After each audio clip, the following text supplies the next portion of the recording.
William, welcome to the show. Thank you so much for having me today. I'm so excited to be here. Hopefully, I'm able to inspire a couple of lives today.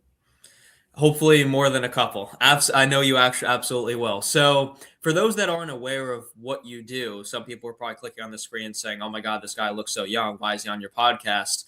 How would you break down exactly what you do to people who don't know who you are? Well, how I would break down is first, my name's William Miller. I'm a public speaker.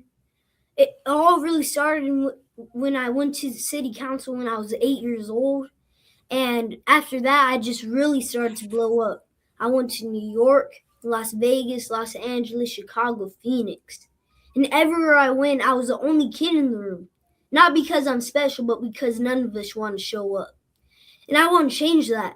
I've recently been speaking in front of lots of schools because I want more of my peer group to be standing with me.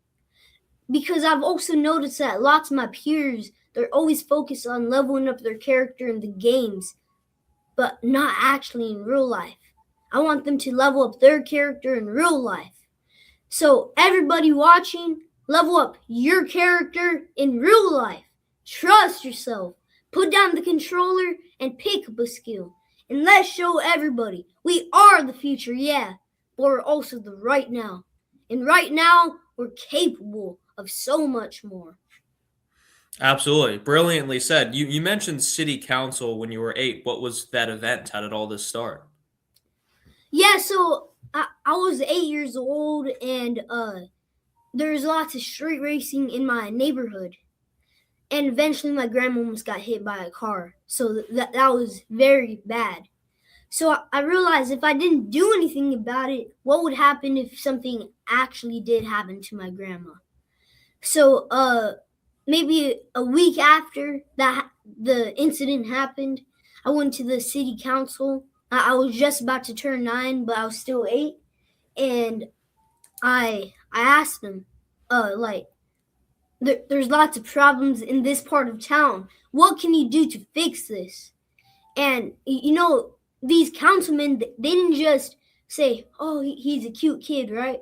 They actually did something about it. They uh they actually did something about it. They put up a traffic light a couple months later, and people started to invite me in front of their big stages in front of very important people. That's brilliant. Awesome stuff. So I know before you kind of mentioned people not really taking action in their lives, not really making a difference, especially like you did in that particular moment and how you're doing every single day. There's a concept in psychology called the bystander effect, if you've ever heard of it. Have you ever heard of it? I I have never. Okay, so I'll break it down. So essentially, it's this idea that let's say there's some crazy crime going out on the street, and there's a giant apartment complex, and it's a nice sunny day, and everybody's windows are open, so everybody can kind of hear the birds and what's going on outside. So let's say someone starts screaming or something. Everyone, not everyone, but some people hear it. They don't pay any attention to it. A bunch of people go and look out at the window. Maybe they walk downstairs and peek outside, and everybody sees what's going on. They see the danger that somebody's in, they see the crime being committed, but everybody individually thinks to themselves, well, if everybody else, I see other people witnessing this happen, they're going to be the ones to call 911. They're going to be the ones to change the situation. They're going to do something. So what does every individual do? They're just like, oh, someone else is going to do it. Go back inside, not knowing that every single person thought the exact same thing. Exactly. And they never called the 911. They never called the police. Yeah, I've never heard of that. Whatever you call that, I've never heard of it. But I would definitely think people would do that. When you start leading that into my next question, for those that have been stuck for a long time and they feel themselves being the bystander all the time, they're not really taking action, not having deep conversations, getting themselves to where they want to be. How does somebody who's been stuck for so long start to make that shift in their life? Well, if somebody is stuck, here's what I want them to do. It doesn't even have to be my peer group. It doesn't have to be kids like me. It could be adults, grown-ups, my peer group. I would say that if you ever want to go after a dream, You just have to go after it. Like if you want to become a public speaker like I did, you have to go speak. If you want to become a famous football player, you have to go play football. If you want to be a soccer player, you have to go play soccer. So, and you've got to also believe in yourself. Believe in yourself. Always believe that you can do it, even during the hard times. Because if you can do that, then anything's possible. When it comes to speaking skills, articulating yourself, taking the information in your mind and just letting it flow out, how did you start to develop that for yourself? Like speaking, how did Yeah, I? how to speak effectively. So, a lot of us stutter all the time. Like, maybe how did you develop it so that you're, especially at your age? Because when I was 10, 12, 15, I was nervous, stuttering, all that kind of stuff. So, what was the process of developing that skill set of speaking effectively? Well, as I said, it started to the city council. Then I got invited to all these different places to for like talk shows and stuff like that. And then it speaking never really started like I don't. It never really started like I wanted to become a speaker. It just really happened. And after that, I just started to get a lot of attention in the speaking world. So I, after that, I just continued trying to get better at what I did. And 2 years later, uh, here I am because I tried very hard and I never stopped. Brilliant. With the attention on you, with a lot of people knowing your name, with you going on big news networks, things of that nature, how does that make you feel personally? Oh, it makes me feel awesome. It makes me feel like a celebrity. Like I get people pay for my plane tickets to travel all the way to New York just so I could be on their podcast or their talk show, right? So it makes me feel like a celebrity, and I just really hope that people would keep on recognizing me, and bringing me over because it makes me feel uh, like a celebrity and makes me feel like I can keep on inspiring people. Have there been any downfalls or challenges along the path? Yes, there have. Uh, it it wasn't too long ago. It was actually maybe a couple months ago. I would say. I was speaking at this event, right? And I was doing so good. Everything was right on point until I got to the very end, just a little bit before the end. Then I stuttered. Then I, I couldn't find my train of thought, and I tried to find it, but eventually I just couldn't find it. So I just ended the speech there. I'm done, and I went back to my seat. Everybody started clapping, but I messed up. So I realized that I was wondering why I messed up. Then eventually I realized that I didn't follow my routine. Before I take a speech, before I do a speech, there's always a routine. I would never eat food or water, nothing like that. I would always pray before the speech and always like do push-ups and do my speech before the actual speech, right? And I did none of that stuff. And guess what happened? I messed up. So after that, we just really realized we have to follow the routine, the things that feel most comfortable to us. Because if we don't, there's a high likely chance that we're gonna mess up or something's gonna happen. Yeah, that's really interesting. Throwing off the morning ritual, throwing off the cadence. See, it's interesting with that because obviously at the same time there's the conversation around your comfort zone, and if you don't leave your comfort zone simultaneously, you'll feel stuck and like you're in the same place as well. How do you balance in your life routine and breaking the routine to create something new? So what you mean is, how do I like make a new routine? Yeah, so when it comes to Yeah. having the current routine, obviously it's something very important to get you exactly the results that you want. But at the same time, if you remain in your comfort zone for too long doing the same thing over and over again, you might start to feel stuck and stagnant. And getting out of your comfort zone is something that allows you to advance new habits, new ideas, new concepts. How do you balance the idea of having a routine in certain areas of your life as well as breaking that and doing something new? Yeah, that's a very good question. I would say how I would break that routine to like get something new is like, even though that's always your routine, you should one day uh just go a little bit off of that routine so you can do something new. Like, let's say there's a big baseball game that I'm about to do, but I don't say my speech before that baseball game. So yeah, you have to definitely sometimes, not always, but sometimes just change up that routine a little so you can get something done new. Okay, awesome. And then for those that are trying to leave a routine in their life that isn't really serving them, how would they start to do that and change it?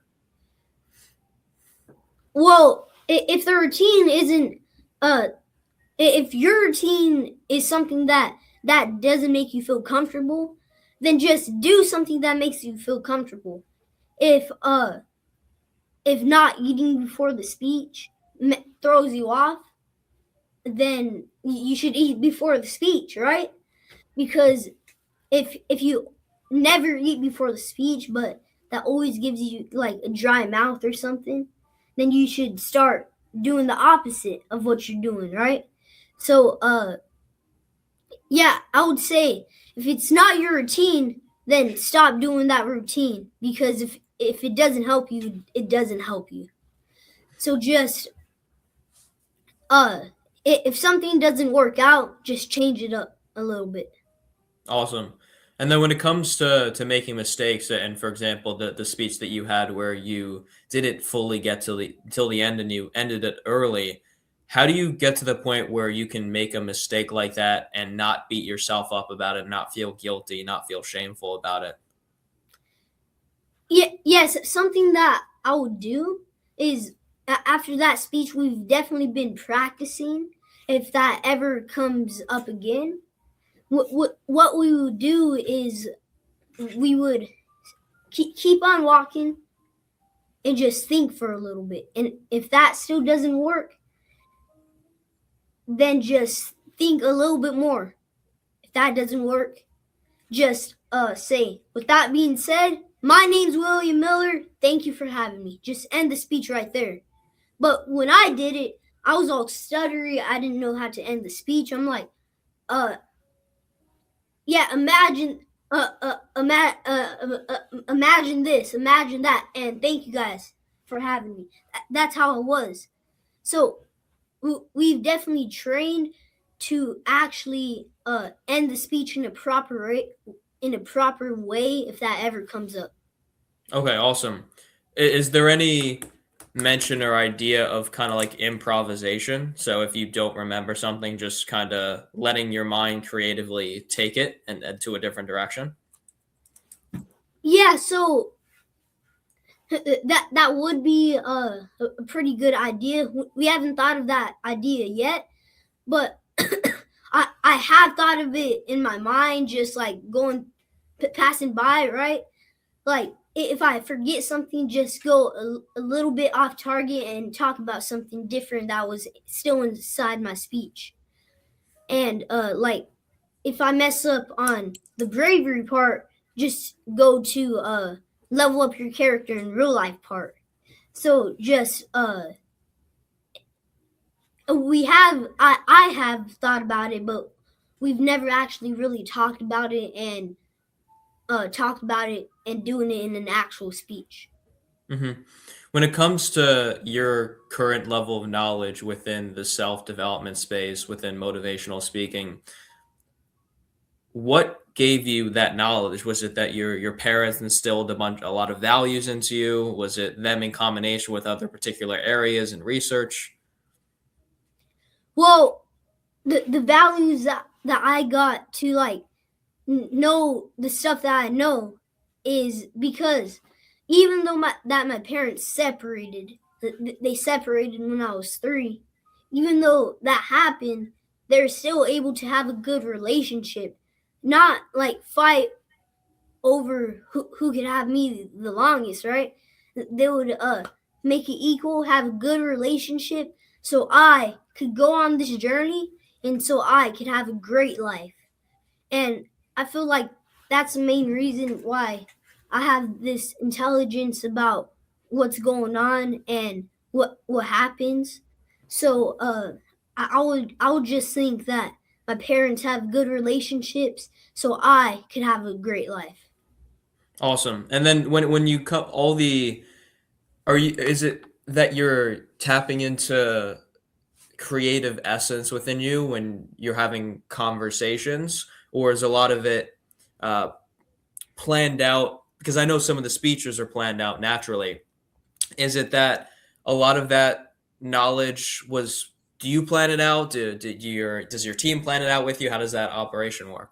So you're asking me, uh, do I plan out my speeches? Yes, and how much is like are other people involved in it too?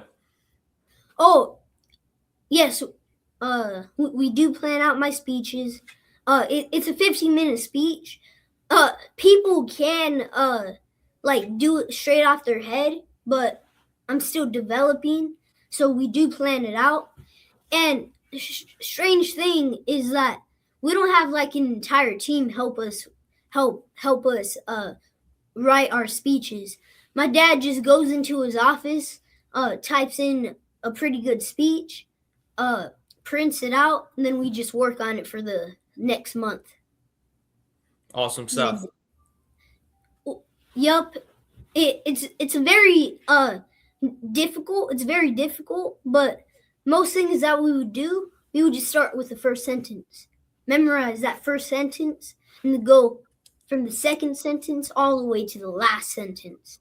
So it's a very difficult. It's a very difficult challenge, very difficult journey, but that's how we get our speeches done. How much of an impact has your dad had in the success that you have? You're saying how much of my dad got attention like this, or No, how much has he impacted you in being able to advance in your life and your relationship with him? yeah. So before I was doing all this, he was a real estate agent, and he would always wear nice, really fancy suits like this. And I'm like, and he's always been so confident. I'm like, I want to be like him. He's been a very good speaker, not like what I do, but like when it comes to speak in front of people, he's very good at that. And I'm like, I want to be like him. So I started wearing suits. I started being very confident. I was good at talking in front of large groups of adults. And after that, my dad realized my talent.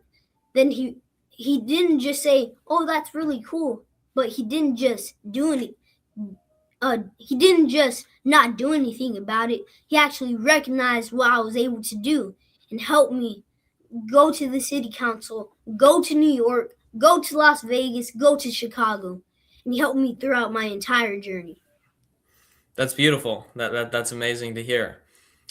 When it comes to struggle, how does that lead to a sense of greatness in someone's life? Yeah, if you struggle a lot, that's always another opportunity to get better.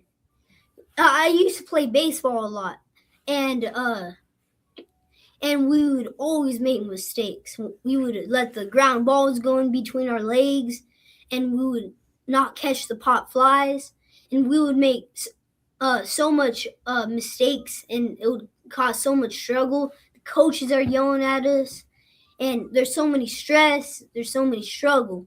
But that struggle always gives you a chance to achieve something new. If you get a ground ball in between your legs, if they go in between your legs, then that's just another rep, and you remember that, and you practice even harder until you catch that ground ball.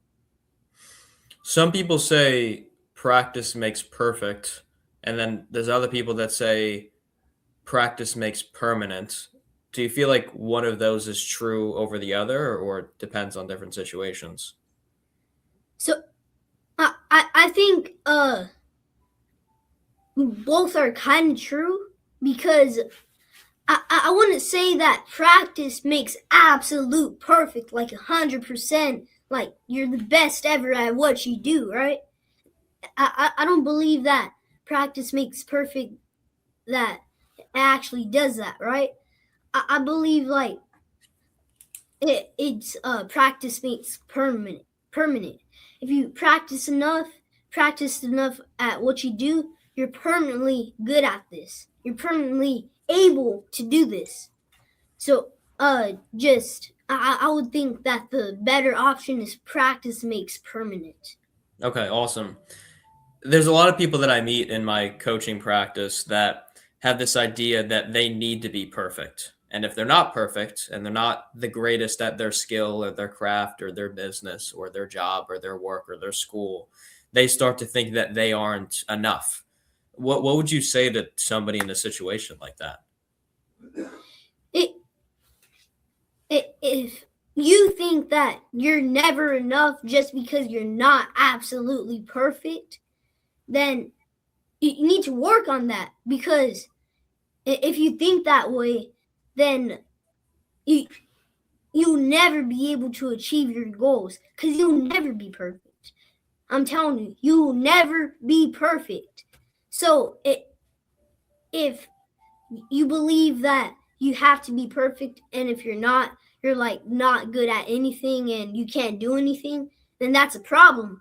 Because if you think that way, then you'll eventually stop doing what you want to do, just because you're not perfect. So Hmm. you, so you just have to be practicing so you can make a better version of yourself. Practice makes permanent, as you said.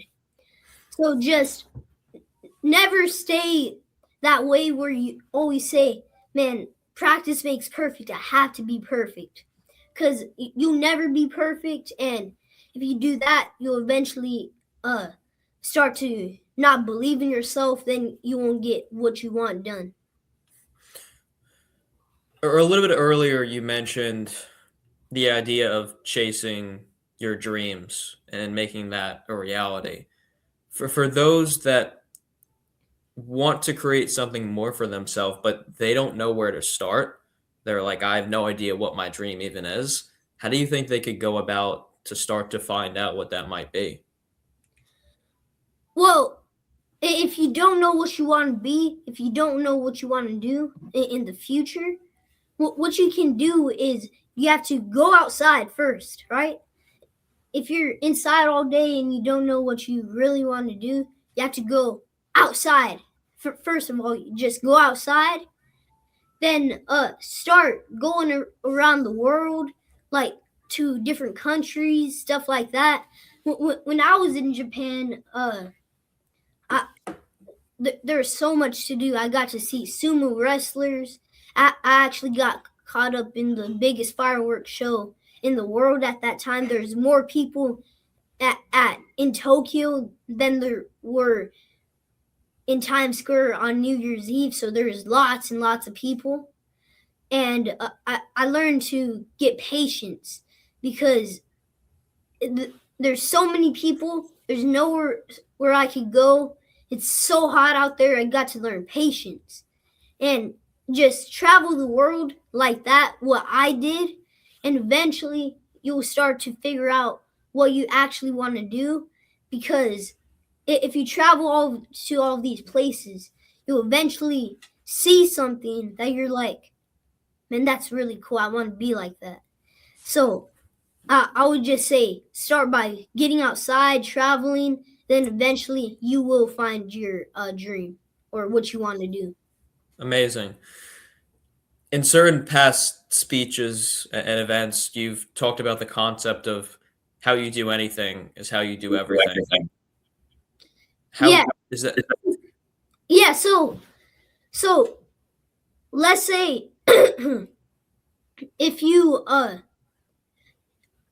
talk in a normal way before you get on stage, but talk in a different way, like like a professional way, then that means you're not actually being yourself.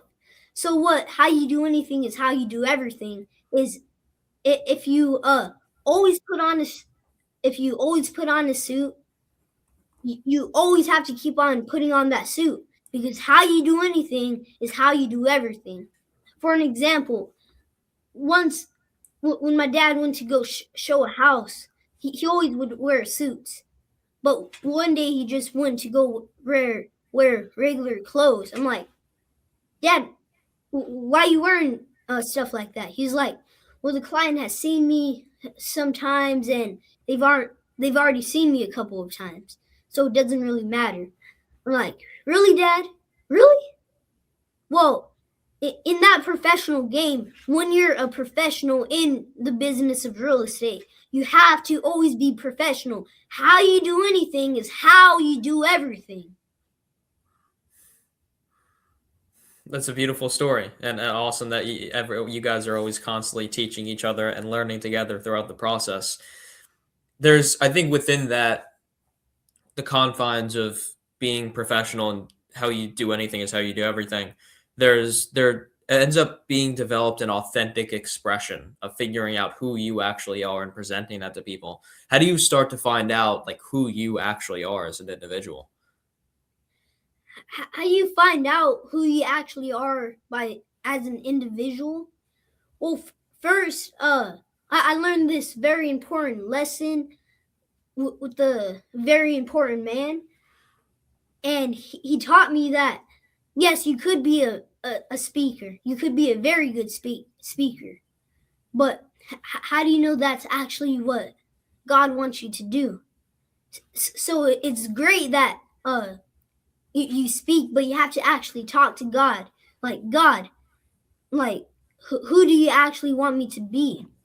And and even though I've been speaking, I've always really had a passion into politics, on being very important on a very important subject and helping people. I've also one day want to become the president of the United States. I want to help out the world. I want to make world peace where no one's fighting. There's no wars in the world, and I just really want the world to be peaceful and the United States to be a very safe country where people that come into the United States feel like they belong, feel like they belong into the country, and there's no unsafe or bad places to be in the country. That the entire country is a great place. How important has faith and religion been in how you go about your life? Yeah, it's definitely been very important. Uh, Again, when I messed up, I forgot to pray before my speech. Maybe God said, you can't forget me. You can't forget who I am, what I do. So maybe I had a little mess up because I've also realized that the last couple of speeches before that speech where I messed up, I also forgot to pray. And that day, I also forgot to pray, and then I messed up. So I think religion and actually praying to your God is very important because you can never forget who God is, and you always have to believe in Him. What do you feel happens to people if they just constantly play their life safe?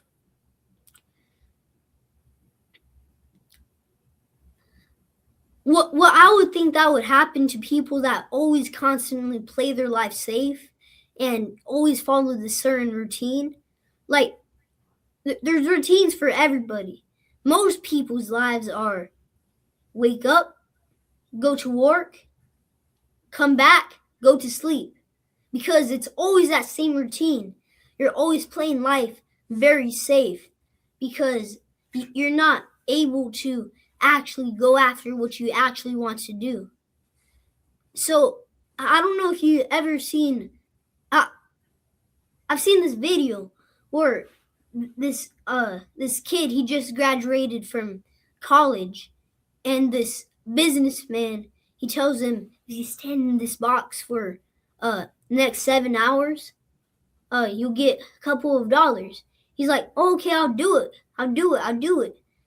And then after he does it for a little while, he gets his money raised to $50, and he stands in a bigger box. And he's like, oh, that's awesome. Thank you, thank you. I'm making a living.